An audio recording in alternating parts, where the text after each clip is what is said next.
네, 요즘 교회에서 잘 묻지는 않지만 옛날에 교회에서 아주 자주 들으셨던, 제 귀에도 아주 많이 들었던 어떤 질문이 있습니다. 바로 이 질문입니다.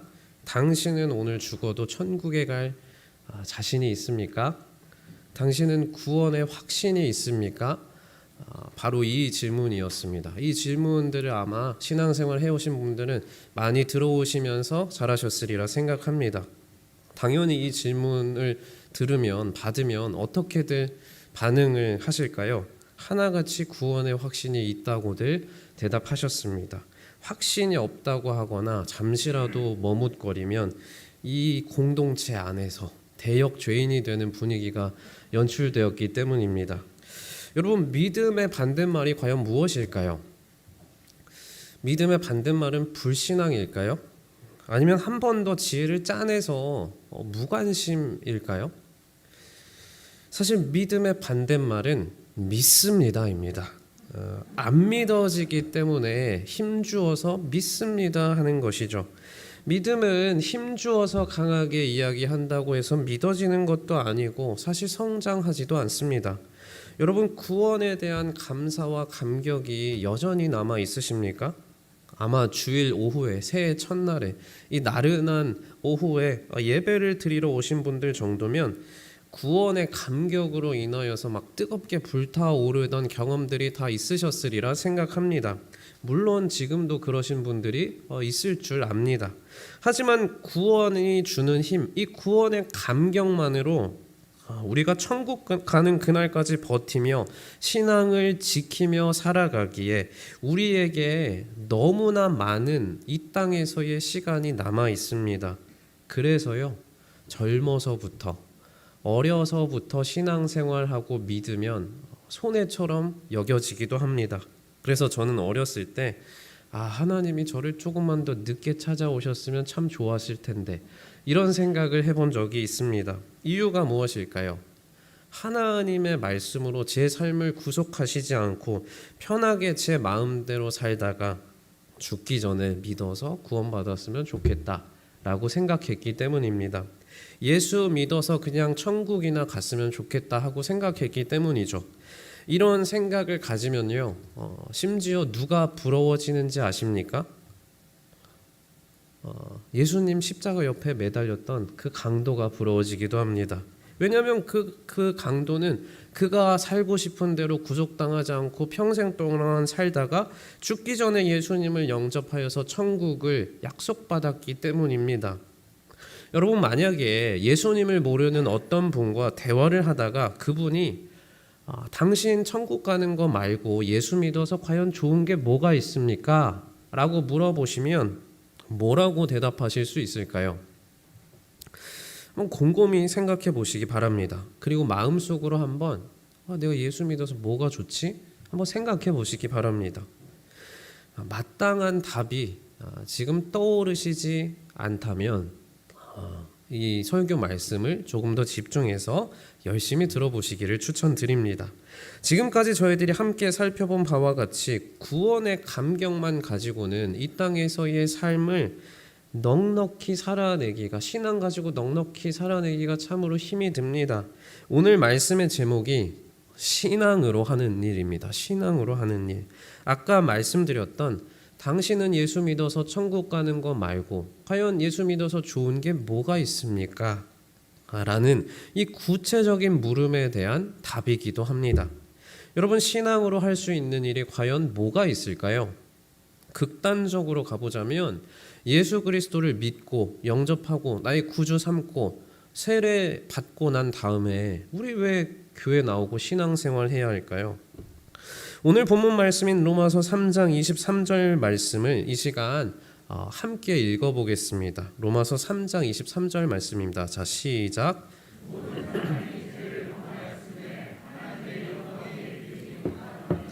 아멘. 이 말씀의 결론이자 사실 답이 나와 있습니다. 신앙으로 하는 일은 결국에 하나님의 영광에 이르는 것입니다. 한국 교회에서 한동안 유행했던 예수 천국 불신 지옥 이 구호의 영향 때문인지 많은 이들이 구원을 예수 믿어서 천국 가는 것 정도로만 생각합니다. 하지만 방금 읽은 로마서 3장에서는요, 구원을 어떤 관점으로 보고 있죠? 하나님의 영광의 관점에서 구원을 해석하고 있습니다.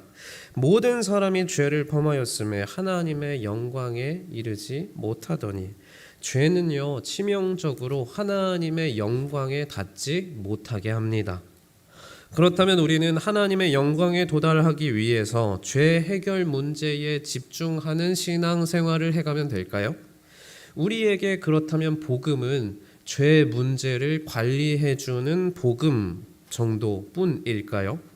신앙생활을 막 시작하는 초신자 단계에는 죄를 분별해내는 게 참 재미있습니다. 1차원적이고 쉽고 그래서 성취가 빠르기 때문입니다. 하나님 때문에 술이나 담배를 끊고 하나님 때문에 거친 말이나 행동을 조금씩 삼가게 됩니다. 하나님 때문에 이전에 내가 자유롭게 짓던 그 죄 앞에서 머뭇거리다가 조금씩 끊어내게 되기도 합니다. 이 과정이 참 뿌듯하죠. 성취감도 분명히 있습니다. 그런데 문제는 그 다음 단계로 넘어가지 못한다라는 것에 있습니다. 우리는 죄를 저질렀는가? 죄를 안 저질렀는가? 이 단계를 고민하고 뿌듯해하는 이 단계를 뛰어넘어서 우리의 삶이 과연 명예로운가? 부끄러운가? 그 단계로 마땅히 넘어가야 하는 사람들입니다. 다른 말로 하자면 하나님의 영광을 향하여 매일매일 한 걸음씩 하나님께로 그 영광의 자리로 나아가야 한다는 것이죠. 아까 전에 읽은 로마서 3장 23절 말씀에서 죄로 인하여서 하나님의 영광에 이르지 못했다라고 증거한 것을 확인했습니다. 성경에서 말하는 죄는 사실 도덕적이거나 윤리적인 차원에서의 죄를 말하고 있지 않습니다. 그 부분은 다들 아시리라 생각합니다. 죄는 결국에 생명과 관련이 됩니다. 생명력, 생명, 에너지의 근원, 영원, 이것에서 끊어진 상태, 즉 하나님과 분리되어 있는 상태가 바로 죄입니다. 그러므로 구원은 영원하고 생명의 근원 되시는 하나님과 다시 연결이 되는 것입니다. 하나님과의 깨어진 관계가 다시 회복되는 것이 사실 구원인 것이죠. 구원에 대하여 모두가 이미 잘 알고 계시는 이야기를 잠시 나눠보겠습니다. 예수님께서 우리를 위해 십자가에서 피를 흘리시고 죽으셨습니다. 우리의 죄를 씻으시고 우리와 하나님과의 관계를 예수 그리스도께서 회복시키셨죠. 우리는 이것을 복음이라고 부르고 우리는 이것을 또 은혜라고 부르기도 합니다. 오늘 본문 24절 말씀 함께 읽어보겠습니다. 그리스도 예수 안에 있는 속량으로 말미암아 하나님의 은혜로 값없이 의롭다 하심을 얻은 자 되었느니라. 아멘. 값없이 하나님의 은혜로 의롭다 하심을 얻었습니다. 우리의 행위나 우리의 노력으로가 아니라 예수 그리스도의 보혈의 능력으로 의롭다 하심을 얻었다라고 말씀이 증거하고 있습니다. 그렇다면 우리는 한없는 은혜를 받았으니 은혜를 이용해서 자유롭게 그렇다면 죄를 지어도 상관이 없는 것일까요? 오늘 본문 말씀 로마서 3장 20절의 말씀은 이렇게 증거합니다. 그러므로 율법의 행위로 그의 앞에 의롭다 하심을 얻을 육체가 없나니 율법으로는 죄를 깨달음이니라. 아멘. 율법이 하는 일이 뭘까요? 율법으로는 죄를 깨달음이니라. 율법이 하는 일은 정죄입니다. 정죄. 율법으로 우리는 우리가 죄인임을 깨달을 뿐입니다. 왜냐하면 모든 율법을 다 지키며 살아가는 사람이 없기 때문입니다. 그러므로 정죄가 율법의 핵심 기능이 됩니다. 우리는 하나님의 율법, 하나님의 말씀 앞에 서면요. 그래서 어깨를 펴고 이렇게 당당해지지 못합니다. 누구라도 부끄럽고 은혜가 필요한 죄인임을 깨닫게 되는 것이죠. 말씀 앞에서. 그래서 율법은 반드시 우리를 어디로 몰아갈까요? 은혜의 자리로 내몰아갑니다. 다 지킬 수 없으니까요.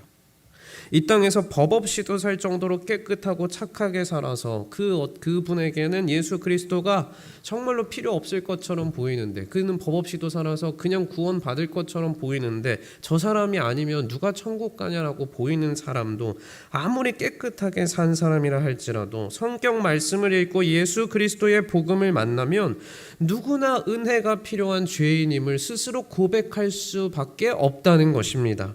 왜냐하면 로마서 3장 20절 말씀이 증거하는 것과 같이 율법이 죄인을 은혜의 자리로 내몰아가기 때문입니다.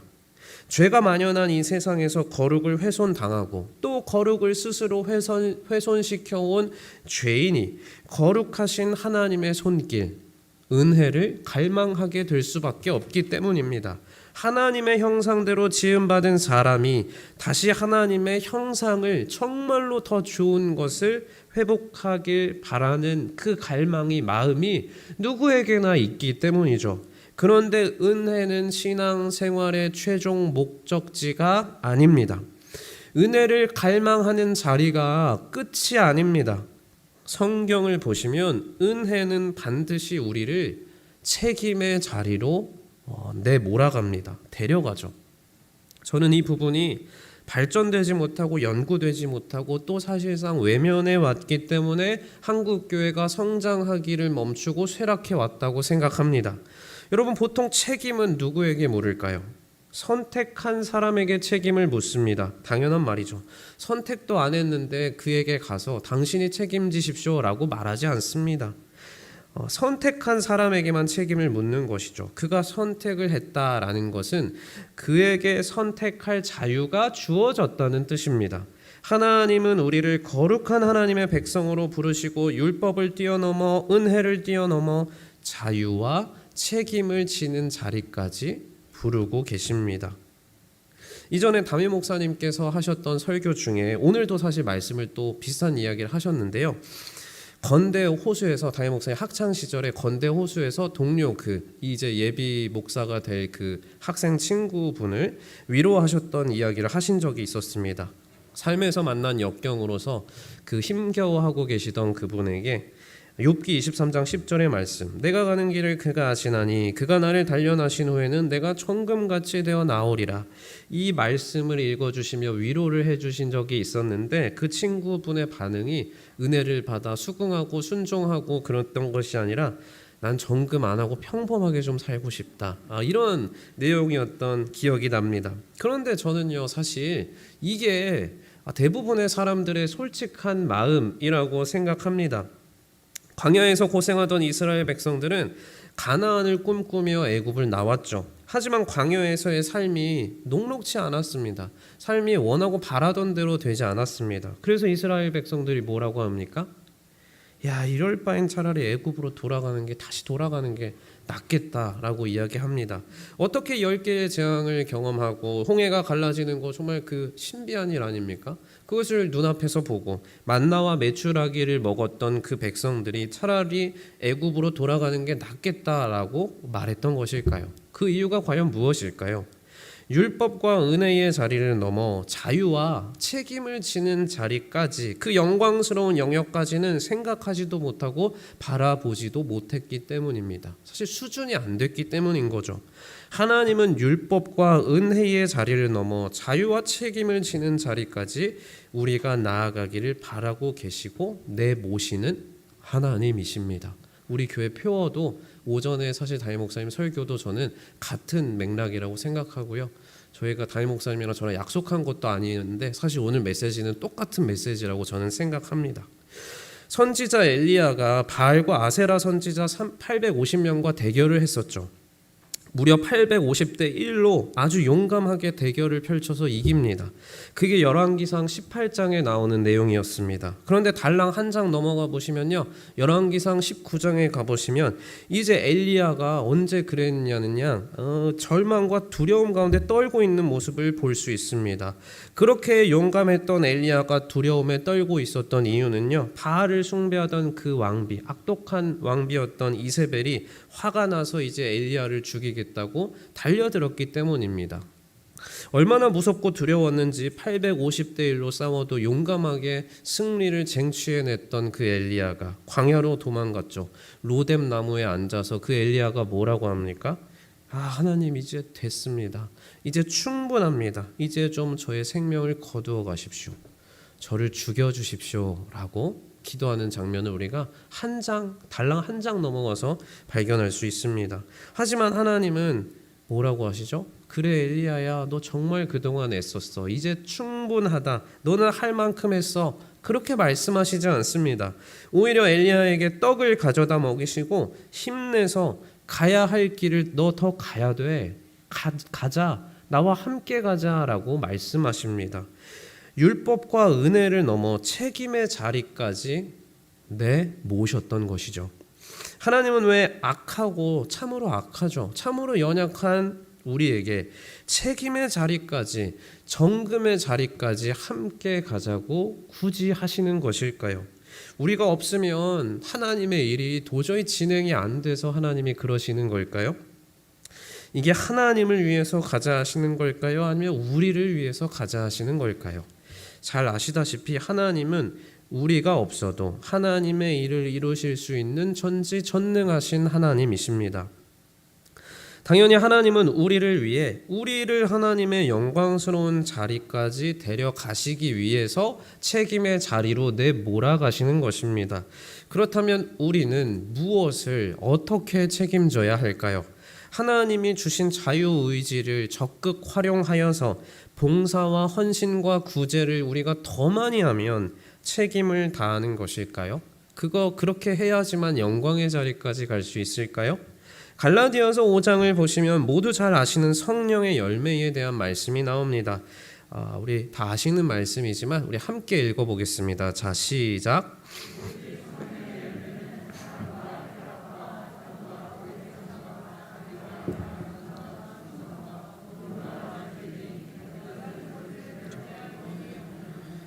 아멘. 네, 말씀의 이 갈라디아서에 나오는 성령의 9가지 열매가 나옵니다. 이 9가지 열매의 공통점이 무엇인지 혹시 아십니까? 모두 다 성취가 아니라 성품에 대한 내용이라는 것입니다. 하나님이 우리 인생에서 맺기를 바라시는 열매가 대단한 어떤 업적이나 눈에 보이는 가시적인 성과가 아니라 우리 이 존재가, 나라는 사람이, 우리 이 공동체가 어떤 성품을 가진 사람으로 성장해 가느냐에 이 성령의 열매가 초점이 맞추어져 있다는 것이죠.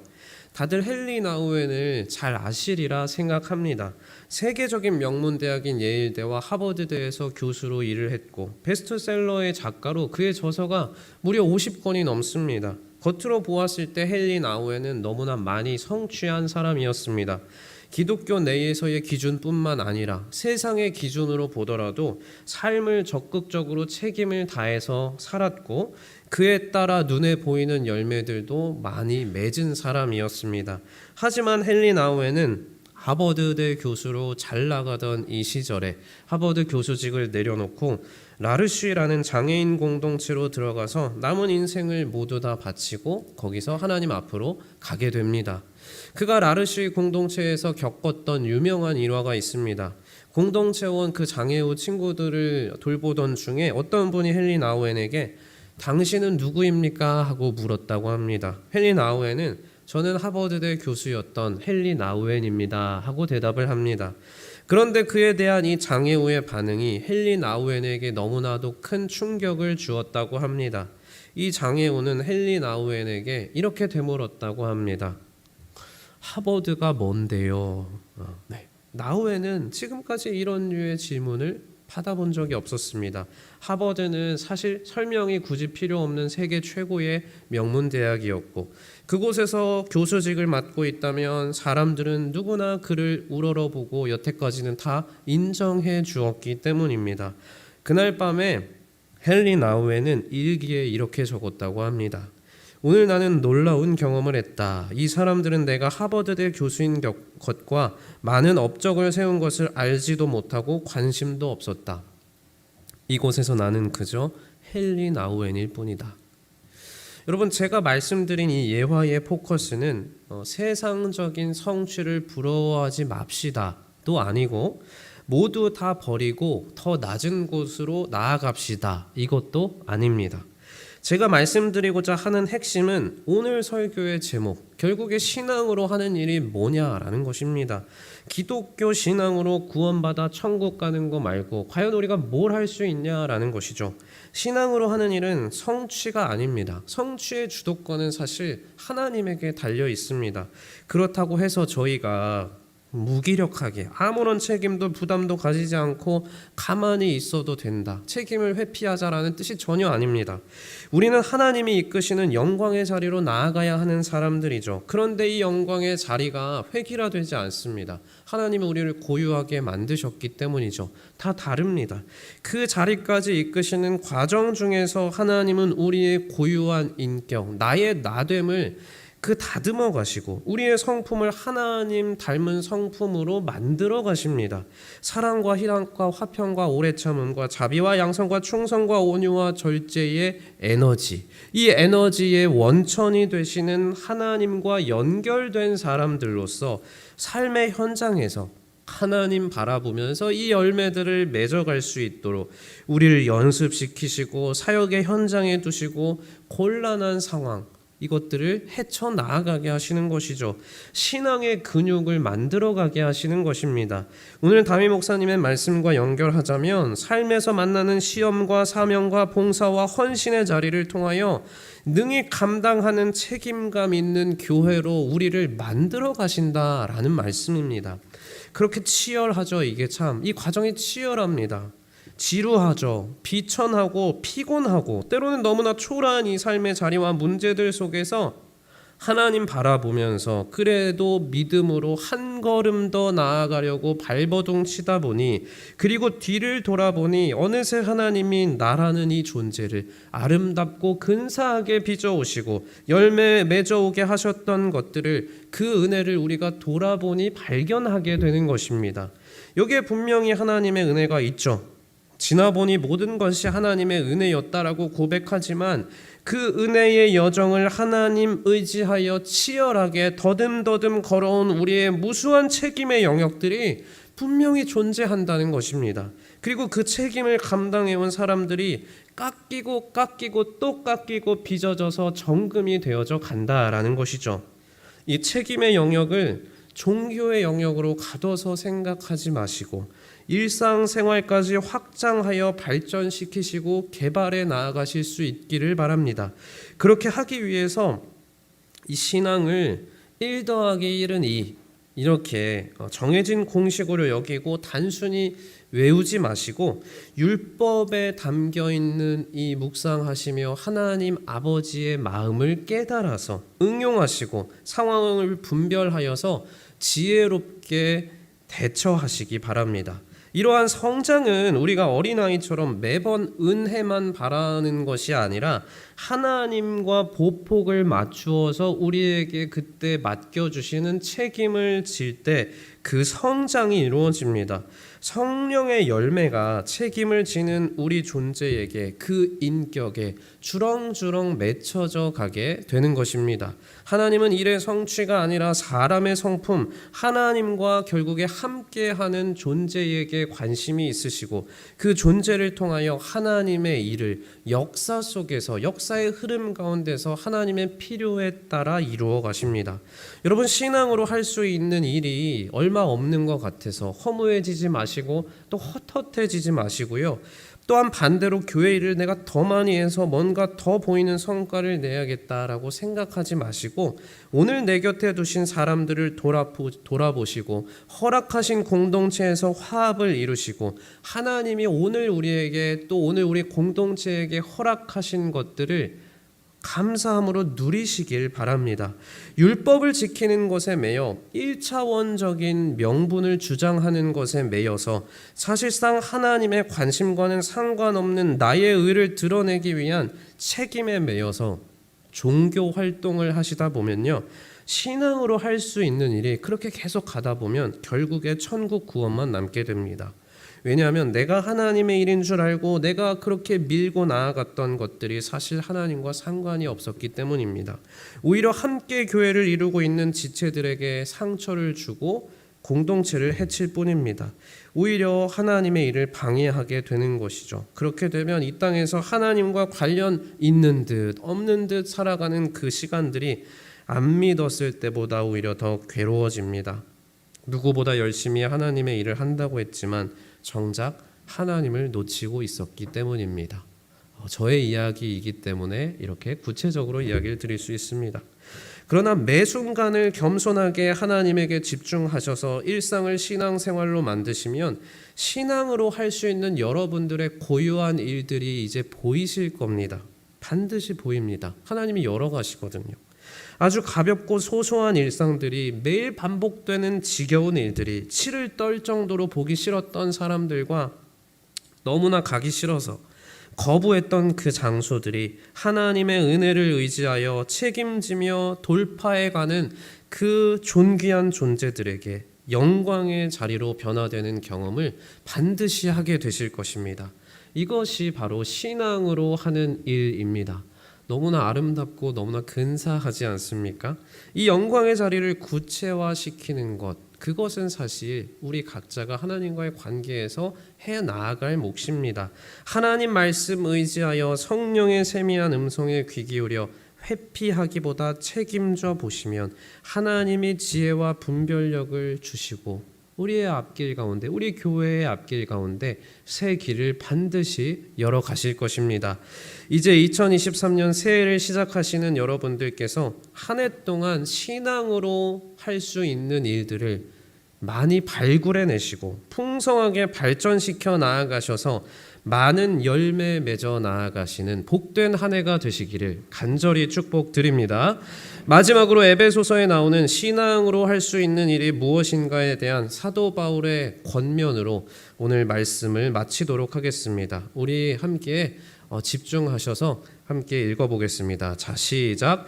이러므로 내가 하늘과 땅에 있는 각 족속에게 이름을 주신 아버지 앞에 무릎을 꿇고 비노니 그의 영광의 풍성함을 따라 그의 성령으로 말미암아 너희 속사람을 능력으로 강건하게 하시오며 믿음으로 말미암아 그리스도께서 너희 마음에 계시게 하시옵고 너희가 사랑 가운데서 뿌리가 박히고 떡가 굳어져서 능히 모든 성도와 함께 지식에 넘치는 그리스도의 사랑을 알고 그 너비와 길이와 높이와 깊이가 어떠함을 깨달아 하나님의 모든 충만하신 것으로 너희에게 충만하게 하시기를 구하노라.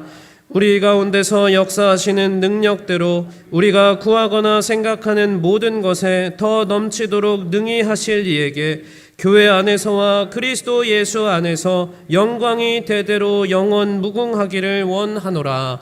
아멘.